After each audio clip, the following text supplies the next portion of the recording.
বন্ধুরা, তো আজকে বাড়ি থেকে কিনে এসেছে দেখো। তো সকালবেলা তোমরাও দেখেছো আমি বেগুন ভাজা খেয়েছি, কিন্তু আলু ভাজা খাইনি। আর আজকে হচ্ছে কাকিমা আসেনি। আর মা দেখো, মা তো জানে কাকিমার আমি একসাথে খাই। এই যে কতটা ফুল ভাজা দিয়েছে দেখো।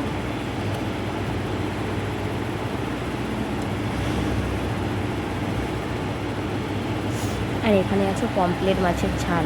তবে সকালবেলা যখন মাছটা খাচ্ছিলাম না, হেব্বি লাগছিল খেতে, মিষ্টি। তো আমি তো এতটা সচরাচর খেতে পারবো না,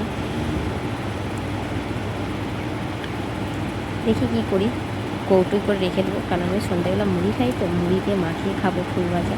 আর ফুল ভাজা হচ্ছে ভাতে বলো মুড়িতে বলো মাখিয়ে খেতে কিন্তু খুবই টেস্টি লাগে। আর মা হচ্ছে আজকে ফুলটা কিন্তু মশলা দিয়ে ভাজা করেছে বন্ধুরা। আর আমার এই আলু ভাজাটা খুব প্রিয় লাগে খেতে। আমার একটু মোটা মোটা করে আলু ভাজা করবে, সেই আলু ভাজাটা হচ্ছে রুটি বলো বা মুড়ি খেতে হেঁটে লাগে। চলো বন্ধুরা, টাটা।